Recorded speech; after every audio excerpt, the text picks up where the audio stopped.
51 años de historia. Conoce el Palacio Legislativo. Agenda tu visita guiada en legislatura.gov.ar. Legislatura porteña. Nos une a la ciudad.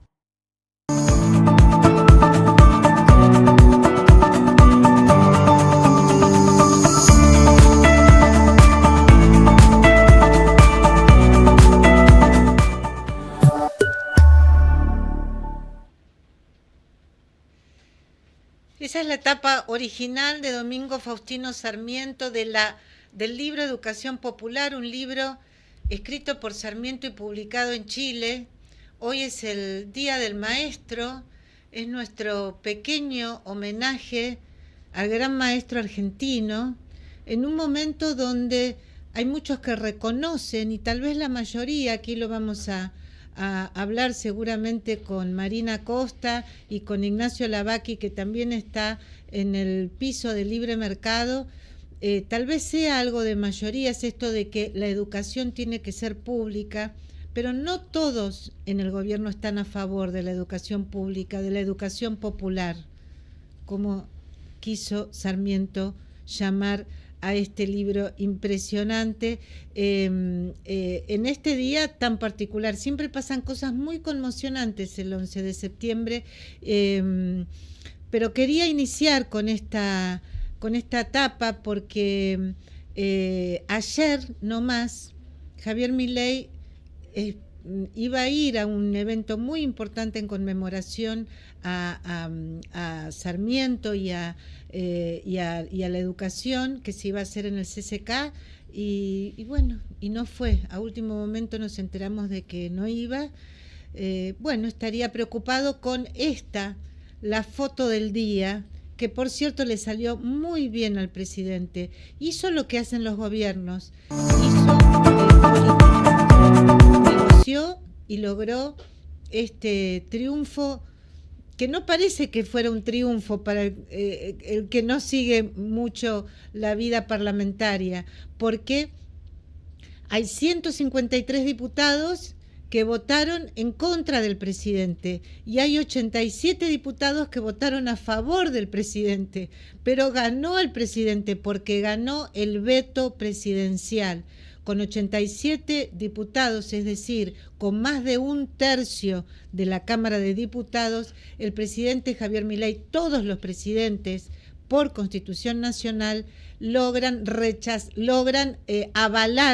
avalar el veto presidencial. Ojo que también hubo una amplísima mayoría en contra del veto. Esto ha provocado enorme cantidad de conflictos políticos, algunos los vamos a hablar, una gran tarea de fragmentación del voto opositor, aún del voto opositor dialoguista. Lo vamos a hablar con Lavaki, lo vamos a hablar con Marina, pero bueno, hay que reconocer que el presidente hoy tuvo una muy buena jornada. Acá tenemos incluso el mail que publicó el presidente, muy, muy contento, por cierto. No sé si lo tenemos, chicos. Acá ya nos están escribiendo. Gente que creo que votó a Milei. Marina, te voy saludando. Hola. ¿Cómo estás, Marina Bien, Costa? Qué gracias. gusto, no nos conocíamos personalmente. Es cierto. Te he entrevistado varias veces. Ella es la directora de comunicación de Analogías, una consultora muy respetada, muy prestigiosa, vinculada, podemos decir, al kirchnerismo o a algunos sectores del kirchnerismo, así que por eso valoro mucho más el profesionalismo de Analogías y en particular de Marina Acosta. Vos fíjate que ya seguidores de Libre Mercado, que sé que votaron por Javier Milei, ya están en contra de este veto presidencial. Así que algunos opositores que se han manifestado, Marina, a favor de continuar con el proyecto original o con el proyecto de la Unión Cívica Radical, se entiende, por ejemplo, cómo votaron los mendocinos. Yo pensé que los diputados que responden a el gobernador Alfredo Cornejo, Lisandro Nieri y Pamela Verasay, iban a votar con los 5 diputados que votaron con el gobierno, y no. Yo creo que tiene que ver también con las encuestas. Ahora, digamos, con la opinión de la gente auscultada a través de las encuestas. Tenemos ahí, chicos, el tuit de Milei. Si no, no lo damos, no importa. Ahí lo tenemos. No sé si alguien me lo puede poner en esta computadora, si no lo leo de acá. Por supuesto, el comunicado de la oficina presidencial es un poquito más correcto, digamos, menos violento. ¿Qué dice Javier Milei? Hoy 87 héroes le pusieron un freno a los degenerados fiscales que intentaron destruir el superávit fiscal que los argentinos con tanto esfuerzo logramos conseguir. Evidentemente los políticos siguen pensando, perdón que se me fue, siguen pensando que los argentinos somos tontos y no vemos sus malintencionadas maniobras para voltear a un gobierno. Claro, así lo tomó Milei, como que era una maniobra para voltear al gobierno, que por primera vez elige decirle a los argentinos una verdad incómoda en lugar de una mentira confortable. El déficit cero es innegociable, dice el presidente Javier Milei. Bueno, Marina, ahora arrancamos oficialmente contigo. Te agradecemos tu presencia. ¿Y qué opinas de este tuit del presidente Milei? ¿Los argentinos son tontos? ¿Los argentinos avalan el veto presidencial a la movilidad jubilatoria? Mira, Silvia, a mí esto que acaba de suceder me hace acordar mucho a lo que pasó con el tema de la educación universitaria pública, ¿no? Porque lo que veíamos en ese entonces cuando le preguntábamos a la gente sobre la importancia de la educación pública, 6 de cada 10 encuestados nos decían que estaban a favor de eso, ¿no? Y hoy lo que tenemos es que más del 60% de la muestra nos dice que estaría, cuando hicimos esta consulta hace una semana atrás, estaría en contra de esta decisión, esta eventual decisión que ahora se ha convertido ya en oficial, ¿no? Por lo tanto, la primera lectura es, hay valores que son transversales a los distintos segmentos de la opinión política, ¿no? Y entre esos está la universidad o la educación pública, están las jubilaciones. Al ser un porcentaje tan alto que rechaza el veto presidencial, lo que tenemos también es que dentro de la propia base de apoyo del gobierno hay ciudadanos que rechazan esto que ha hecho Milei. Claro, por eso como nuestros televidentes, sí. Bueno, qué fuerte lo que decís, porque yo veo incluso que hay efectivamente una agenda que empieza a parecer que es una agenda, digamos, podríamos decir, muy argentina, ¿no? Es decir, que está en nuestras raíces como nación, que es muy profunda. Estos dos casos que vos mencionaste, jubilados y educación, que tal vez, digamos todo, Marina, no se defendieron bien durante los gobiernos kirchneristas. Me gustaría una opinión sobre el tema, porque, bueno, digamos, había una gran cantidad de medidas en materia de educación que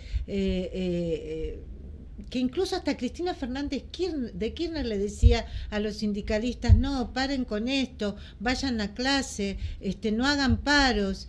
Y bueno, ni qué decir del tema jubilatorio, ¿no? Donde tampoco hubo una política clara en esta materia. Tal vez hoy Cristina Fernández de Kirchner se está dando cuenta de esto. ¿Vos leíste la carta de ella? Sí, claro. Me parece que intentó aportar con esas ideas al debate público, si querés.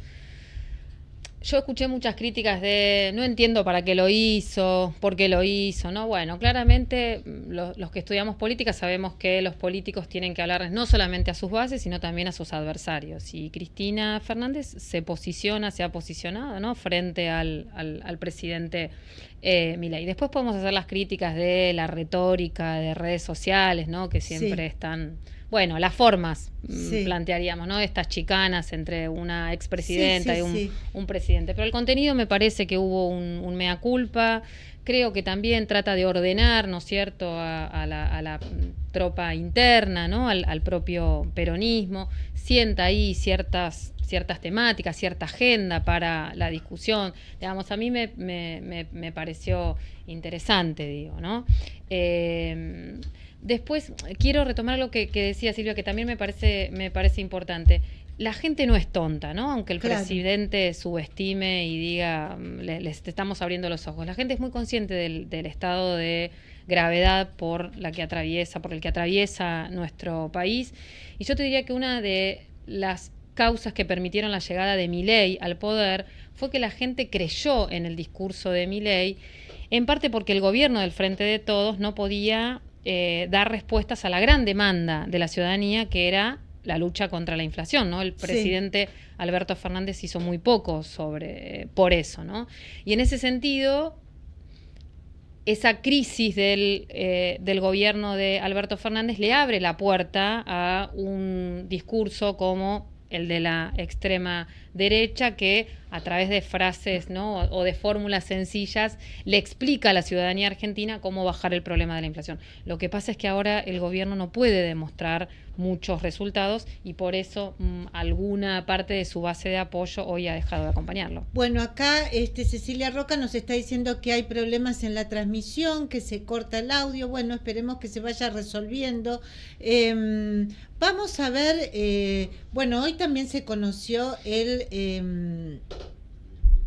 índice de inflación, que es de 4.2.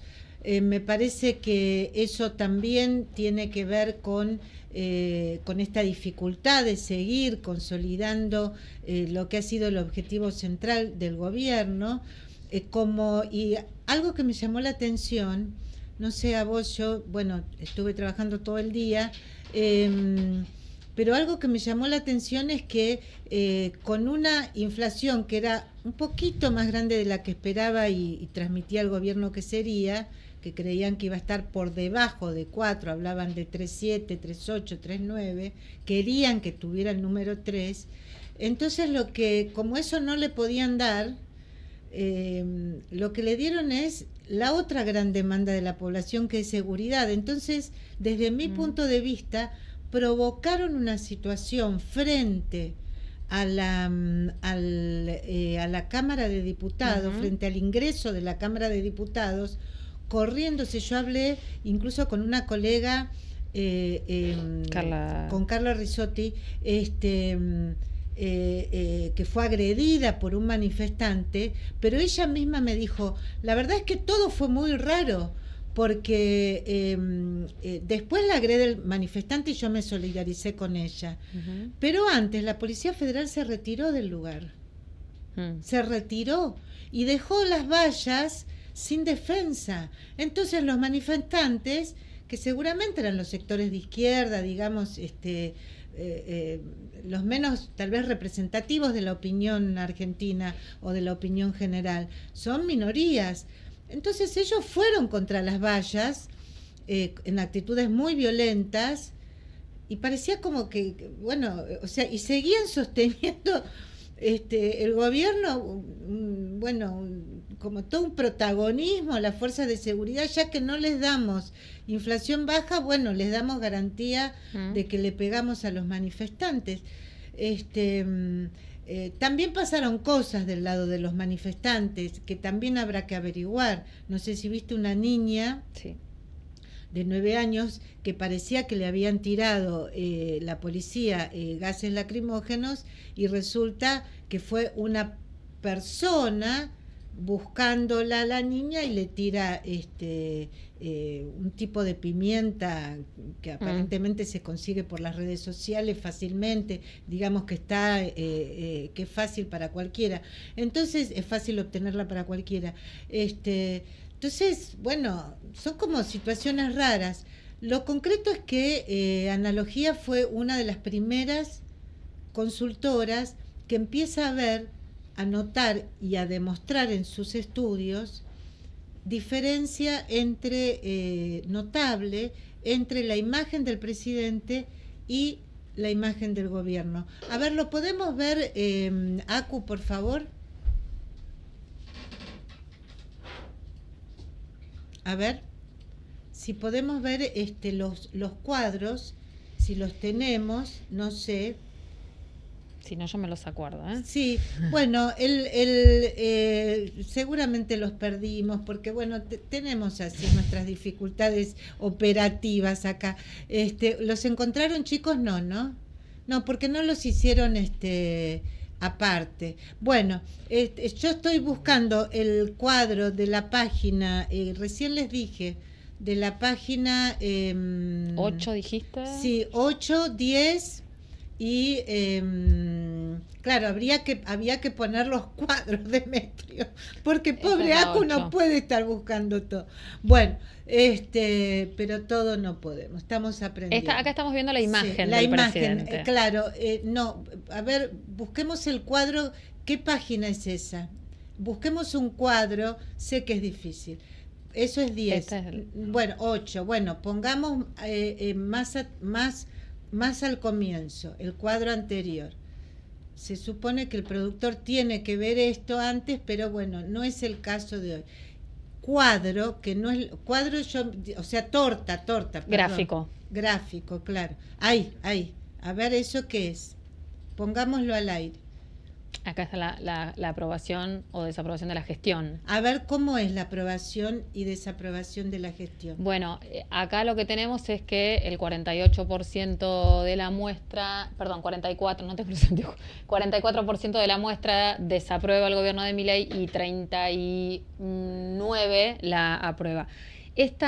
44 a 39. 44 a 39. ¿Por qué esta gráfica es importante? Porque lo que veníamos viendo hasta el mes pasado era que la aprobación y la desaprobación estaban muy polarizadas y prácticamente respondían a los mismos porcentajes de imagen del presidente, ¿no? Casi partidas en partes iguales, ¿no? Mitades casi iguales. Y ahora se desequilibró a favor de la desaprobación. Y a ver, ¿y acá qué tienen, chicos?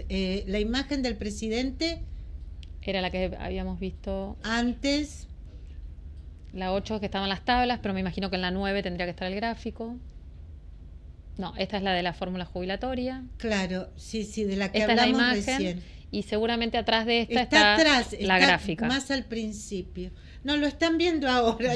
Les pido perdón a todos, pero bueno, puede fallar. Bueno, acá está la imagen del presidente. No, esta es otra. Esta es la imagen del presidente. Muy ¿ves? bien. Está totalmente en espejo. 48 positiva, 47 de negativa. Se viene manteniendo así desde febrero. Bueno, vos dirías que la imagen del gobierno y la imagen del presidente van a seguir, digamos, como están ahora, es decir, se va a ir despegando la negativa de la positiva en gobierno y va a continuar paralela o prácticamente 50-50, ponele la imagen del presidente, es decir, ves que hay como... Sí, que ya la tendencia es al desequilibrio de la aprobación de gobierno, ¿no? Porque expliquemos esto para la gente que nos está siguiendo. Cuando hablamos de la imagen en general de los dirigentes, hablamos de los atributos o características distintivas que la gente reconoce en un dirigente y los problemas que cree ese dirigente puede resolver, ¿no? Entonces, en esa ecuación aparece un porcentaje, positivo o negativo. Todos los dirigentes tienen sus niveles de imagen positivo y negativo. Te diría que hoy casi todos los políticos tienen más negativa que positiva, ¿no? Y después lo que tiene que ver ya con la gestión de gobierno es, bueno, cómo ve la gente que el gobierno está manejando las diferentes áreas, ¿no? Entonces, lo que tenemos aquí es la imagen del presidente en espejo, polarizada, y ahora lo que encontramos y empezamos a ver como una tendencia es el desequilibrio en la aprobación de la gestión de gobierno. Pero hay un dato más interesante, que es que al gobierno le va muy mal cuando le preguntamos por el manejo de la economía que hace el gobierno. Y allí directamente la muestra se desequilibra mucho. A ver ahí si podemos encontrar ese cuadro que va a estar, no sé si, también está en la primera parte, ¿no es cierto? Todas en las primeras partes, sí. Ahí a ver si es ahí, creo que es ahí. A ver, evaluación. El manejo, tiene que decir manejo de la economía. A ver si encontramos el manejo de la economía, porque ¿es esa? Es esta. A ver. Ahí lo que vemos es 49% desaprueba y 37% aprueba. 49. Casi la mitad de la muestra cree que el gobierno está manejando mal la economía. Y 37 aprueba. Y 37 la aprueba. Bueno, se va achicando, digamos, porque se va acercando el aprueba la gestión de gobierno al voto duro de Exacto. Javier Milei. Correcto. Está buena la que está en lectura. 30%, estaba sí, más 30, o menos. 35 creemos que es el núcleo más duro. Y el tema fundamental es los jubilados, o sea, acá hay un sector Sí, no fue el electorado que lo acompañó a él el año pasado, en rigor, ¿no? El electorado que lo acompañó a él el año pasado, como a vos te gusta, es ese segmento, ¿no? que te interesa, ¿no? Sí. En el estudio, que es el segmento joven. Sí. El año pasado el electorado que acompañaba a Massa era los que pertenecían a la franja de mayores de 60 años, ¿no?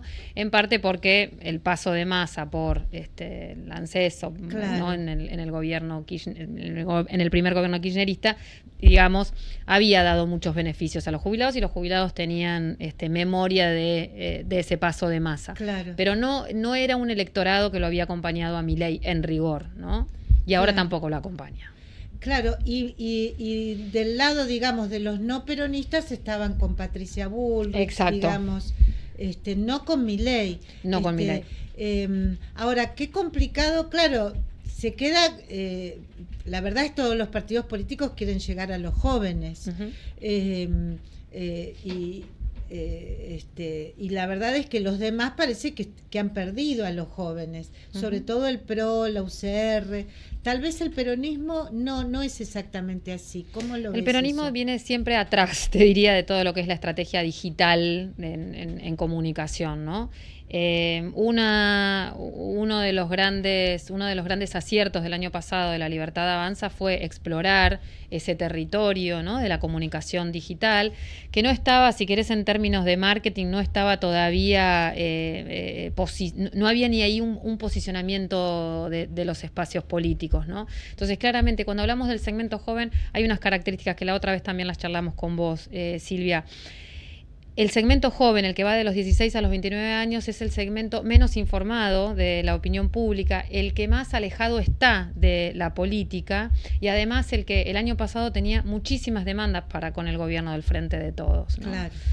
Vinculado sobre todo a la pandemia. Totalmente, a la pandemia, a la cuestión de la libertad, ¿no? De las restricciones que llevó el ASPO y también toda la demanda, te diría, socioocupacional, porque también claro, tenemos que tener en cuenta que allí se concentran, se registran los indicadores más negativos de, trabajo precario, de flexibilización, ¿no? Sí, entonces, de imposibilidad de acceso a la vivienda. Definitivamente. Entonces había muchas demandas ahí que el peronismo no pudo, no supo responder, y enfrente un discurso muy atractivo para la ciudadanía joven. Revolucionario. ¿No? Totalmente, disruptivo, revolucionario. Porque ellos se dicen revolucionarios los jóvenes. Yo he hablado con chicos, chicas, que dicen, chicos sobre todo, pero chicas también, nosotros somos lo nuevo, somos revolucionarios, la revolución es de derecha. Muy, muy convencidos, muy, muy fuerte, muy, muy, lo sienten en el cuerpo, ¿no? Es interesante también como fenómeno. Sí, un poco también siguiendo, ¿no? que Milei se presentó desde sus inicios, porque también lo fue, no, ahora ya no, pero lo fue un outsider, ¿no? Dentro Claro. de la política. Entonces alguien nuevo que viene con un discurso fresco, novedoso, atractivo en términos, ¿no? comunicacionales. Bueno, todo eso atrapó, ¿no? a los jóvenes que siguen siendo hoy su base de apoyo. Ahí no lo podemos ver porque ya pasó la placa, pero Sí. en el segmento etario de los 16 a los 29, Milei tiene una imagen positiva del 57%. Mirá vos, qué impresionante. Sí. 57% entre los 16 a 29. Uh-huh. Impresionante, Uh-huh. impresionante. Uh-huh. No sé si es eso, no sé. Esta es la de la gestión. Ah, esta es la misma. Bueno, pero vos dijiste una cosa sobre la que venís trabajando hace mucho tiempo. Analogías viene trabajando hace mucho tiempo. Y es la falencia del kirchnerismo en materia de estrategia digital. Uh-huh. Sí. Yo he visto muchos trabajos sobre, digamos, analizando otros candidatos, medio buscando alertar a los candidatos del peronismo. ¿A qué se debe eso? Bueno, lo que decía es, el peronismo siempre viene un paso atrás en términos de estrategia comunicacional. El PRO le ganó en el después de la campaña 2013, 2015. Exacto, pero en el 2015 Macri, el PRO en general hizo una Cambiemos. Hizo una estrategia digital muy interesante, y el peronismo tiene que ir siempre atrás, ¿no? Como copiando la estrategia. Y este año pasó lo mismo, nada más que la Libertad Avanza, digamos, le sacó muchas cabezas, ¿no? Recordemos que Cristina Fernández tuvo que hacerse su propia cuenta de TikTok después del éxito de Milei en las redes sociales. Y decir ¿No ahí, tenía cuenta de TikTok? No tenía cuenta de TikTok. Vos me acuerdo que hiciste un estudio sobre la cuenta de TikTok de Horacio Rodríguez Larreta. Primero vino Patricia Bullrich y después lo siguió él, en el contexto de la pandemia, para buscar el voto joven, pensando que él se quería posicionar en ese entonces como candidato a presidente. Claro. No sé si le fue muy bien a Horacio no le fue con el muy TikTok, pero bueno, innovó y buscó, claro. Uh-huh. Sí. Pero ¿por qué? O sea, ¿se lo cuestionan eso o ustedes lo ven nomás? No, bueno, no lo hablan, supongo. Sí, no hemos hecho, bueno, por lo menos yo no hice análisis profundos sobre eso. Me parece que ya hay una conciencia como muy fuerte de que los votos también se consiguen o se buscan en las redes sociales, y además otra vez, para volver a los jóvenes representan, el voto joven representa 1/3 del padrón electoral, ¿no? Entonces es un votante fuerte, cuantitativamente hablando, claro, ¿no? Claro. Creo que el peronismo ha tomado ya nota de todas estas falencias. Vamos a ver las próximas campañas cómo se presentan, pero sí, siempre, la característica es que siempre están un paso atrás. Sí, tienen que cambiar muchas cosas, Marina, porque con todo respeto, bueno, en comunicación estoy diciendo, ¿no? Que es lo que yo sí. un poco más me especializo en eso, ¿no? Claro. Sí, pero también en comunicación, bueno, ellos, por ejemplo, lo que dice el gobierno, ¿no? Gobernar es comunicar, no educar, no poblar, como decía Alberdi, ni explicar, como decía Fernando Enrique Cardoso, sino como dice Santiago Caputo, o diría Jaime Durán Barba, donde se formó Santiago Caputo, gobernar es comunicar. Estamos en esa era. Claro, el problema Queda es cuando como viejo el peronismo frente a eso. No, el problema que tienen Durán Barba y todos los especialistas en marketing político es que ponen a la comunicación adelante de la política.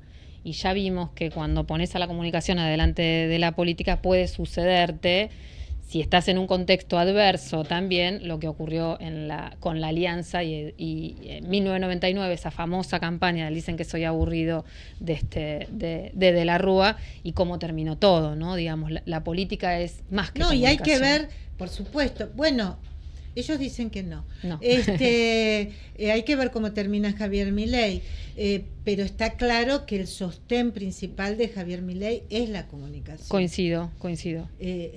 Si no, vaya uno a saber. Bueno, la última. Tenemos un videíto de Axel Kicillof. Yo no sé si él está midiendo bien como eventual, supongo que no, porque nadie mide bien fuera de Javier Milei en la Argentina, pero a ver si tenemos a Axel Kicillof. Facu, hoy fue a la marcha, movilizó en la marcha de los jubilados. No sé si muchos eran jubilados, pero aunque no fueran jubilados, era una protesta porque se estaba digamos, en contra del veto presidencial. O sea, hay mucha gente que le pide que haya jubilados. Bueno, no todos los jubilados pueden ir, son gente muy mayor y yo entiendo que puede haber otra gente defendiendo la movilidad jubilatoria. Y entiendo que hubo algún sector de la provincia de Buenos Aires que estuvo. Hay un colega periodista, Gustavo Abu Arab, que me mandó este video. ¿Lo tenemos, chicos?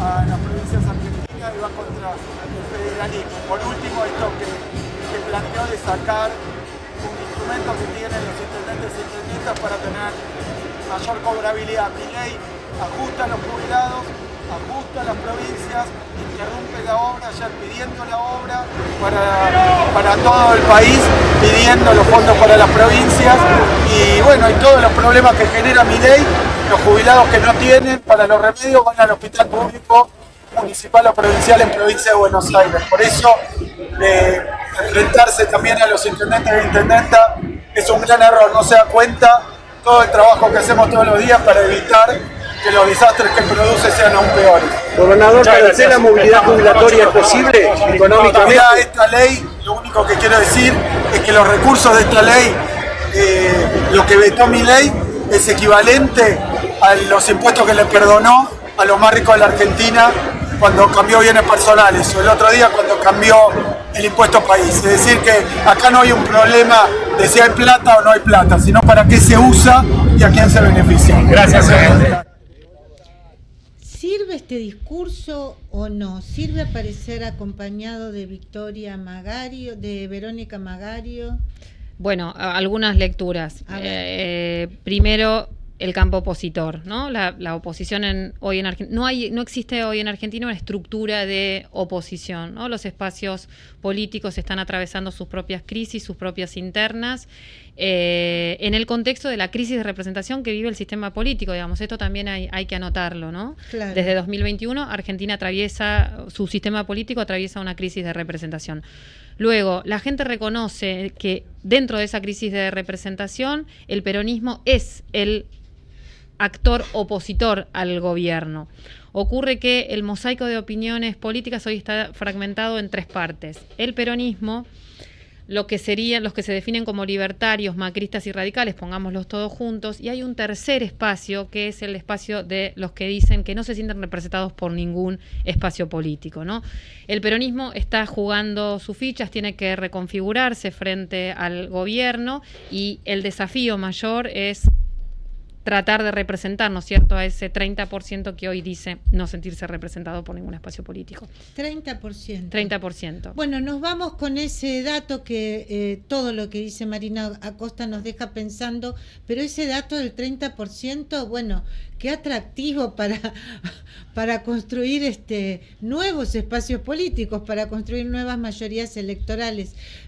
Marina, te agradecemos mucho tu visita aquí al Libre Mercado y seguimos en contacto como siempre. Gracias, Silvia. Bueno, un placer haber hablado con la directora de comunicación de Analogías, pero momento, tengo algo para darte.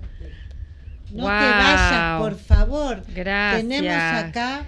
Qué rico. Sí, porque bueno. no tenemos bien las placas, pero tenemos bien... Pero tenemos buen vino. Pero escúchame, aquel vino tenemos, mira... Wow. Dado los volúmenes involucrados, la calidad y consistencia de este vino son notables. En realidad esta puede ser la mejor cosecha hasta ahora. Esto lo dijo Tim Atkin, el famoso catador británico. Trivento, impresionante. Bueno, impresionante. Gracias, lo vamos a tomar y después te cuento. Que va a estar sí, ¿no? pero no sabes lo que es. Vos sabés que yo Trivento. soy de Mercedes con un salame mercedino, esto viene muy bien. Pero escuchá, La próxima traigo y tomamos nos acá. faltan los salames. ¿No? Total. No, acá tenemos varios. Yo canto PRI. Bueno, gracias Marina. Gracias. Y ahora ya le damos la bienvenida mientras se va desacomodando Marina y va entrando Ignacio Lavaki, que es un académico muy importante. Yo lo conozco de ver sus notas, sus comentarios en el Club Político Argentino. Pero profesional, bueno, tiene una trayectoria impecable. Es profesor de política latinoamericana y teoría de las relaciones internacionales de la UCA, y de gobernanza regional comparada en el máster de estudios internacionales de SEMA. Y también se desempeña como analista senior de Middle Global Advisors.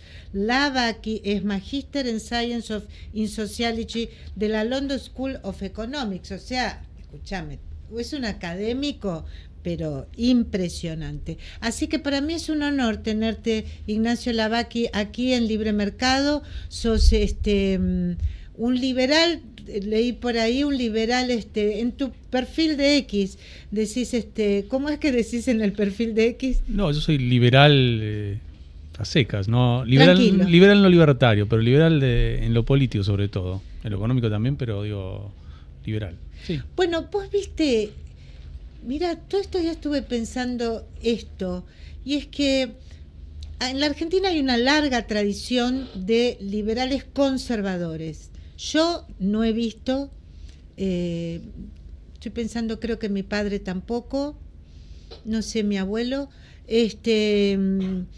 pero no hemos visto liberales que no sean conservadores. Es como que han ido de la mano en líneas generales. Tal vez sea porque porque los verdaderos liberales, los que son liberales también, podríamos decir en costumbres, en los que son amplios, los que no son conservadores, digamos, no lo decían demasiado. ¿Vos sentís lo mismo que digamos que el liberalismo históricamente, no en los inicios, por supuesto, pero en las últimas décadas estuvo más ligado al conservadurismo, así UCD, Alzogaray? Yo no sé si al conservadurismo, lo que me parece que hay es históricamente un problema de reconciliar liberalismo con democracia en Argentina, ¿no? Y que hay un reduccionismo del liberalismo al liberalismo económico, olvidándose que el liberalismo comenzó siendo primero liberalismo político. Digo, si no te voy a decir que el padre del liberalismo, John Locke, el segundo ensayo sobre el gobierno civil, ¿no? Y la idea que sigue en esa misma tradición política, ¿no? Montesquieu, los papeles federalistas, que es ponerle límites al poder, ¿no? Al poder del Estado primero, pero también ponerle límites al poder económico. Es algo más del siglo XIX, ¿no? John Stuart Mill, por ejemplo. Claro. Entonces, ¿y por qué poner límites al poder? Porque el poder concentrado es una amenaza para los individuos, ¿no? Entonces, eso está presente. Yo creo que a veces hay como una pretensión de aislar a todo lo que es el liberalismo económico de la tradición del liberalismo político. El liberalismo político aparece antes de que existiera el sufragio universal, ¿no? Y desde ya que el sufragio universal, la soberanía del pueblo, no siempre coexisten en armonía con esta idea de la libertad individual, ¿no? Que está garantizada justamente por el republicanismo, por la división de poderes. A veces aparece bien reconciliada, como pasó en Estados Unidos durante buena parte de su historia, o en Europa occidental, a partir de, pongámosle, de mediados del siglo XIX, pero también puede pasar que tengamos democracias no liberales, ¿no? Claro. Democracias iliberales, se decía en una época. Claro.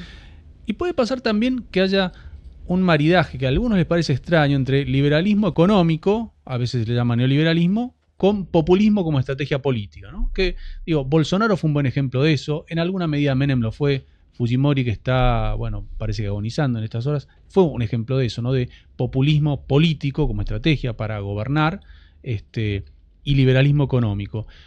Y en la Argentina lo que vimos antes de la vuelta a la democracia fue que, curiosamente, el liberalismo no iba de la mano de la democracia, ¿no? Entonces el liberalismo iba acompañando a la dictadura, y yo creo que eso le hizo mucho daño a la idea del liberalismo, que, digo, la idea de protección de los derechos humanos, que a veces mucha gente identifica con la izquierda, es una idea eminentemente liberal. Y si algo que no tuvo la última dictadura militar, es ser liberal en lo económico, y ni siquiera en lo económico, me animaría a decir, pero digo, reivindico eso. Tampoco en lo económico. Lo que pasa es que el primer ministro de Economía, José Alfredo Martínez de Hoz, muy liberal, incluso él venía del Partido Demócrata Cristiano. Yo he conocido muchos dirigentes, Aullero, Conte MacDonald, Emilio Fermín Mignone, que eran amigos de José Alfredo Martínez de Hoz, y después no podían creer que estuviera avalando los secuestros, las desapariciones, las torturas. O sea, esto pasó en la Argentina. Entonces, no digo que es para justificar los prejuicios que hay en general en algunos sectores políticos, ideológicos de la Argentina contra el liberalismo, pero también lo hacen entendible. Digo, para tratar de empezar a ver si logramos más o menos entendernos.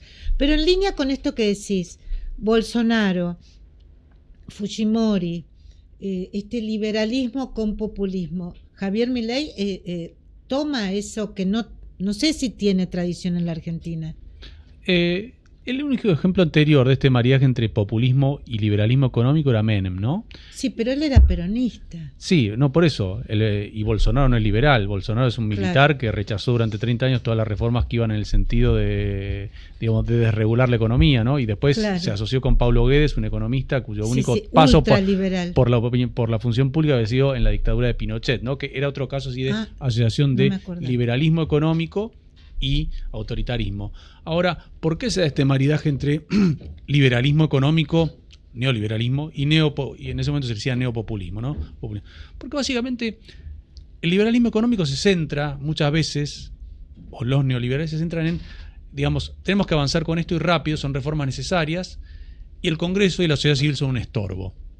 Sí. Y tal vez para un líder neopopulista, un líder populista, ve lo mismo, ¿no? Como que el que encarna realmente la representación del pueblo, el que se autopercibe de esa manera, es el presidente. Es un problema que tiene el régimen presidencial, tener dos instituciones que pueden reclamar legitimidad popular: el presidente y el Congreso, que en la teoría, ¿sí?, el Congreso es el verdadero depositario de la soberanía del pueblo. Así se ve en la Constitución, ¿no? Todos los atributos de la soberanía. Y en la tradición del federalista, digamos, en la Constitución de los Estados Unidos. Totalmente. Digo, en nuestra Constitución, todos los atributos de soberanía, acuñar moneda, declarar la guerra, impuestos, hacer la paz, poner impuestos, decretar la conscripción, están en el Congreso. Y por algo, sobre todo, poner impuestos y lo de decretar la conscripción, digo, ¿por qué eso tiene que ingresar por la Cámara de Diputados? Bueno, por la Cámara de Diputados es la que representa al pueblo, ¿no? Claro. Entonces, pero existe esto de que los presidentes tienden a verse como que son los verdaderos representantes y el Congreso es la máquina de impedir, que puede serlo a veces, no hay duda de eso. Sí. Pero es parte del juego del presidencialismo, ¿no? Que si uno tiene mayoría, bueno, las tiene que negociar. Es parte del juego de la democracia, además.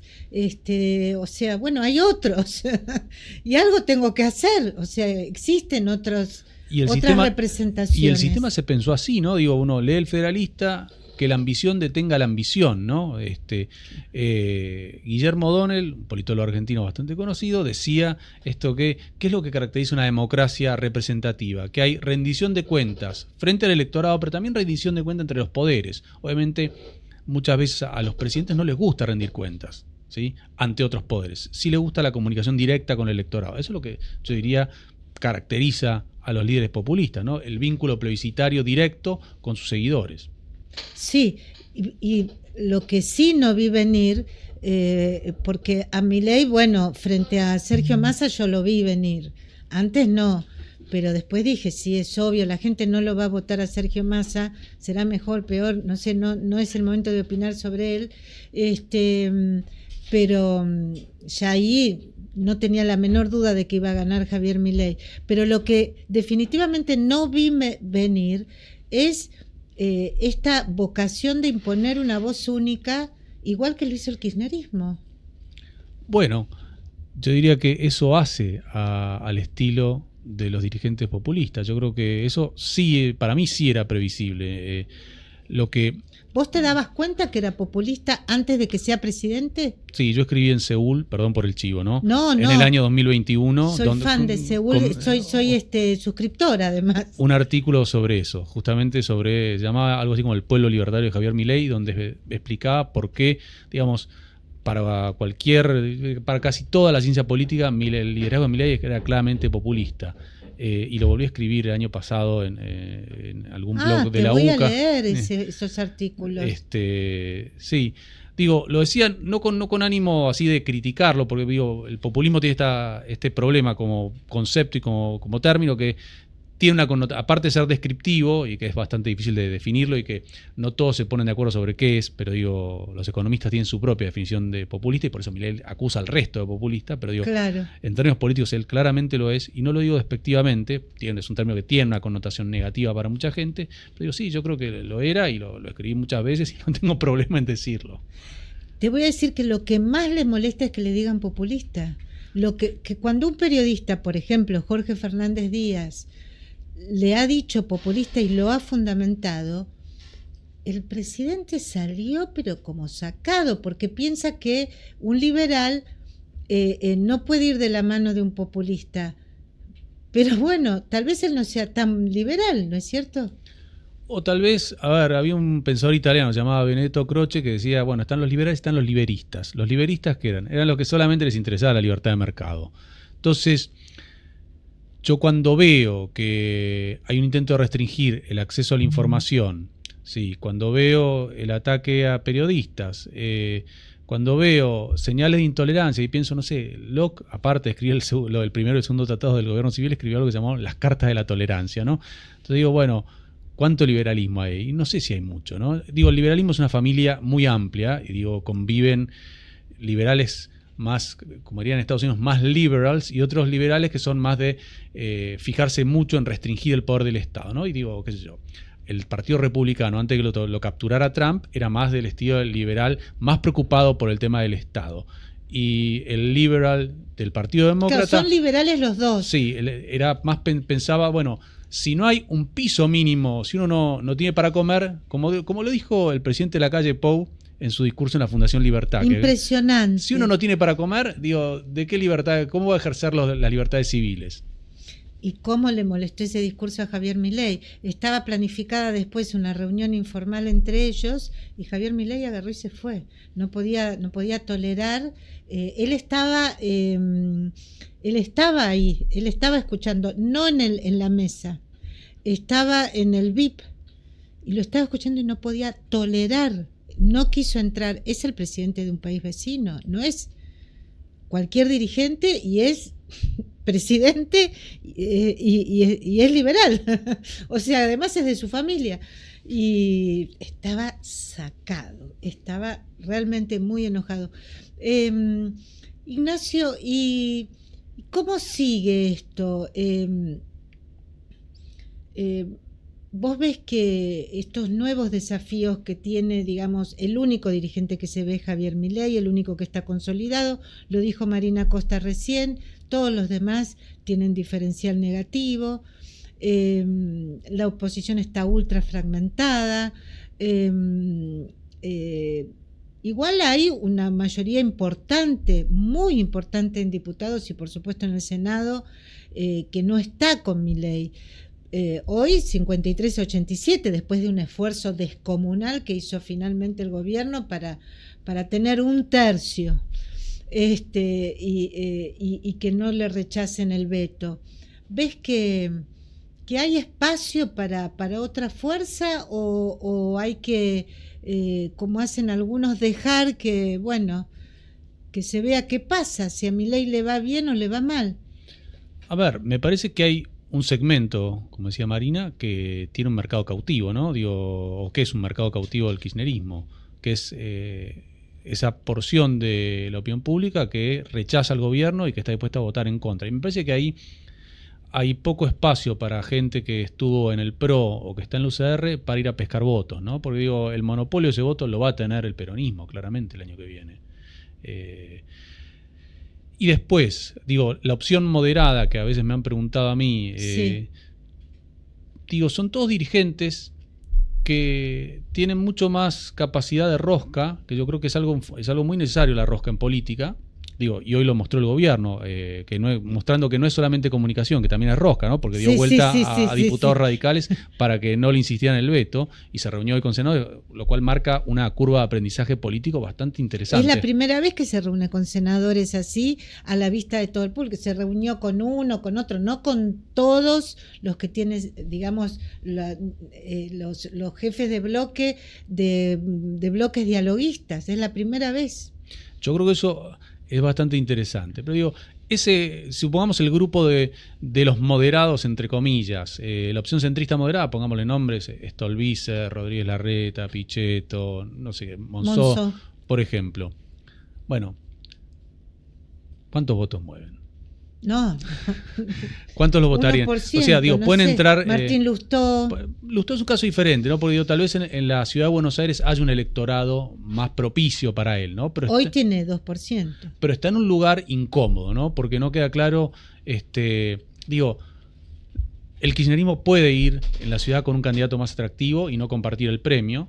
Tal vez lo puede llevar como aliado, pero digo, la banca de senador, salvo que se lleven las dos bancas de senadores el año que viene en la ciudad, digo, no se comparte. La de la minoría queda para uno solo. Entonces ahí yo veo un tema, ¿no? Y aparte, digo, ser presidente de un radicalismo bastante desordenado. Entonces, todo ese espacio de los moderados, ¿quién mide? ¿Sí? Hoy yo diría que no mide nadie. Y donde veo que es negocio para el presidente y para el kirchnerismo, la polarización. El kirchnerismo, porque tiene ese 30, 35, lo que fuere, y que está, yo creo que... Ponele que sea 20, nadie tiene 20. Con un dato, está muy concentrado en el AMBA, ¿no? Y concentrado en el conurbano bonaerense, lo cual... donde gana Cristina Fernández, donde gana Unión por la Patria. Exactamente, digamos. Y donde mucha gente, yo creo que de manera errónea en una legislativa, le presta mucha atención. Digo, es errónea, yo creo que le prestan atención pensando que es un buen predictor de la presidencial, se equivocan, pero igual le prestan atención y actúan en consecuencia, ¿no? Entonces, digo, decisores de inversiones o cuestiones por ese estilo le prestan atención a la elección. O sea, predictor en el sentido de que creo que te escuché decir en La Nación Más, comentabas eso, no hay ningún caso, contalo. A ver, siempre se dice, cuando llega la elección legislativa, yo llamaría a los analistas políticos tradicionales, ¿no? Que no es Ignacio Labarque. No, yo no. Ya lo vemos, además, con su formación, por supuesto, con un análisis original. Digo, mira, 97, Graciela Fernández Mejía le gana por 7 puntos al Chiche Duhalde. En el año 99 ni siquiera era candidata a presidenta, perdió la interna abierta de la Alianza con De la Rúa y fue candidata a gobernadora y perdió. En el 2009, de Narváez le gana a Néstor Kirchner la famosa elección de las testimoniales. Sí. 2011 ni siquiera, no podía ser candidato a presidente por el tema de que no nació en la Argentina. Va de candidato a gobernador y no, le va peor que cuando fue con boleta corta en el 2007. Sí. 2013, Sergio Massa, batacazo, le gana por una buena diferencia a Martín Insaurralde, del candidato de Cristina. 2015 sale tercero. 2017, el PRO gana la elección intermedia en la provincia de Buenos Aires, a los 2 años pierde la elección nacional. 2021, Santilli gana por monedas, pero gana, le ganan al peronismo de vuelta y al peronismo estando en el poder. En la provincia de Buenos Aires y Juntos por el Cambio. Santilli no gana la primaria para gobernador en Juntos por el Cambio y Juntos por el Cambio sale tercero en la elección. Con lo cual, no parece un muy buen predictor de cómo va a salir la elección presidencial siguiente. Me parece muy importante lo que está diciendo en este momento Ignacio Labarque. Efectivamente, es un falso predictor, condiciona conductas de los inversores y demás, pero después en la realidad no se dan. No, y de hecho lo que nos muestra es que es un cementerio de candidaturas. Es un cementerio de candidaturas, es exactamente lo contrario a lo que dicen los pronósticos después de que termina el resultado, el escrutinio. Te agrego algo. La elección nacional, la elección de Buenos Aires es importantísima la elección presidencial. Eso está fuera de duda, es el 38% del padrón. Ahora, en una elección legislativa, Buenos Aires es una provincia que está subrepresentada. Es el 38% del padrón y es el 27% de la Cámara de Diputados. En senadores, donde todas las provincias tienen la misma representación, ni qué decirlo. Con lo cual, digo, la suerte de, salvo que el peronismo obtenga una victoria arrolladora, o el que sea, obtenga una victoria arrolladora en la provincia de Buenos Aires, rara vez es la que define el balance de fuerzas en la Cámara de Diputados de la provincia de Buenos Aires. Digo, si es el caso del peronismo, el peronismo construía las mayorías legislativas básicamente con victorias aplastantes en distritos así... Santiago del Estero. Pongámosle, Santiago del Estero, Catamarca, Jujuy, Misiones, ¿sí? Que son distritos que están sobre representados por una ley, un decreto ley de la dictadura, y porque no se aplica a la Constitución lo que se refiere a actualizar la representación en base al censo, y la provincia de Buenos Aires. O sea, uno ve la proporción que históricamente tiene las provincias más chicas dentro de los bloques peronistas en diputados y ve mucha presencia. ¿Y cuáles son en el no peronismo? ¿De dónde sale el grueso de sus diputados? De la franja central del país, que está subrepresentada, ¿no? Entonces, la provincia de Buenos Aires no define la composición de la Cámara, pero está como esta cosa de la madre de todas las batallas, etcétera, Claro. etcétera, etcétera. No voy a decir más la madre de todas las batallas, que lo dije, lo escribí, lo argumenté, bueno, finalmente Bueno, a es ver, una batalla. Cuidado, si todos nos creemos que es la madre de todas las batallas, termina siéndolo, ¿eh? O sea, si todos pensamos el gobierno se cae, por decir algo, ¿no? Si se pierde la elección de la provincia de Buenos Aires, digo, incluso, a ver, para remontar un poquito en la historia, a Frondizi le hicieron un golpe en el año 1962 porque había perdido la elección de gobernador de la provincia Con de Buenos Framini. Aires. Exacto, la fórmula de Andrés Framini, que lo llevaba al principio a Perón como vicegobernador. Obviamente después lo tuvieron que sacar de la lista. Qué genial, Framini. Pero digo, por eso perdió, a pesar de que si uno ve cómo quedaba la Cámara de Diputados y cómo habían sido las elecciones en las distintas provincias, daba un panorama bastante equilibrado, pero se interpretó que con eso se iba a perder la siguiente elección presidencial y dijeron no, suficiente.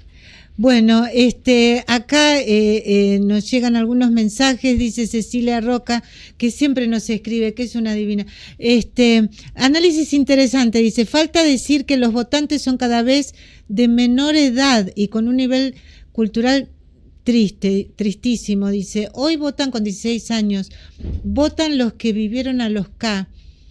No sé, me parece que si tenés 16 años, bueno, vivieron Alberto, ¿no? Sí, Que yo fue creo un que... garronazo. Yo creo lo de que Alberto. el kirchnerismo así como factor de atracción del voto joven es algo que pasó, es más la gente que tendría... De 30, ponele, Sí, yo diría, 35, gente que tenía, 40. Sí, 10 años por ahí en la crisis del 2001, que vivió los años de oro, pues llamémosle 2003, 2007, que enganchó el último coletazo así de bonanza económica del kirchnerismo, que es el rebote después de la crisis financiera global, y que se acaba con el cepo, en el primer cepo en el 2011, y que es desde donde no hemos salido, ¿no? Ya piensen una cosa, ¿no? 2023 votó gente, o pudo votar gente, porque no es obligatorio el voto de los 16, que nació en 2007. O sea que vivió, digo, uno se supone que empieza a tener algo de memoria a los 4 o 5 años, tal vez un poquito antes, pero digo... no vivió el kirchnerismo. No, vivió los años malos, vivió todos años seguidos de inflación que se fue acelerando, vivió 3 gobiernos que entregaron la gestión en peores condiciones de las que la recibieron. Cristina II, Macri y bueno, de ya Alberto Fernández. Muy interesante escucharte. La última, Ignacio, ¿vos asesorás a algún político? No, la verdad que no. ¿Nunca te ofrecieron? Alguna vez he trabajado para alguno, pero trabajo más con el sector privado. Ah, ¿trabajás para el sector privado Sí. como analista político? Sí. Ah, ¿qué te dicen? O sea, ¿te piden recomendación, alguna recomendación para este momento? ¿Cómo sobrevivir a estos años? No, a ver. Casi te lo pregunto yo, ¿cómo hacemos para sobrevivir? Yo interactúo mucho con el sector financiero, ¿no? Ajá.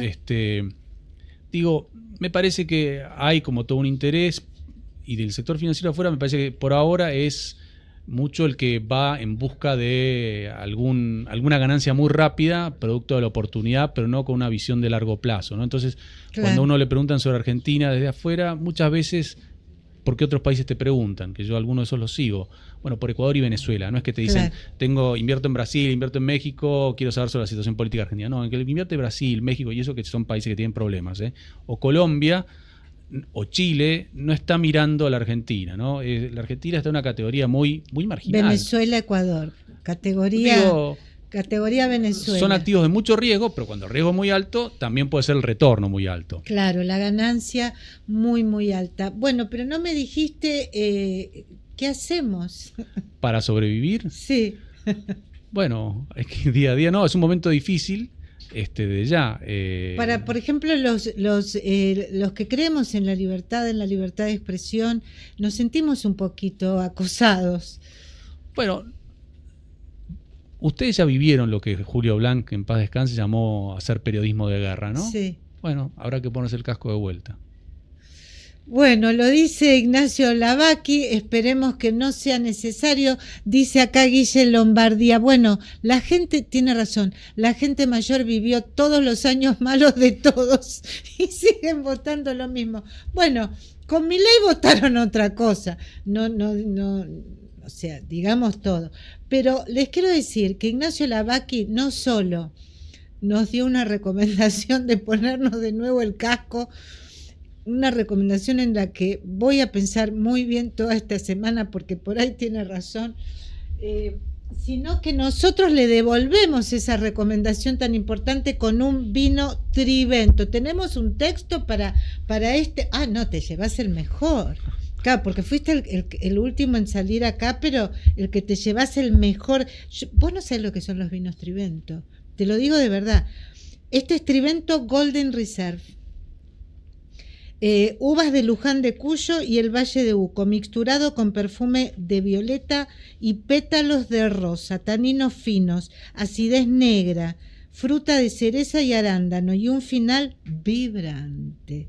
Es lo que dice también este Master of Wine inglés, Tim Atkin. Impresionante, este es un Malbec 2021, pero créeme que son muy buenos los vinos de Trivento, es una cosa realmente impresionante. Bueno, gente, mientras le voy dando el vino a Ignacio Lavacchi, libros debe tener muchos.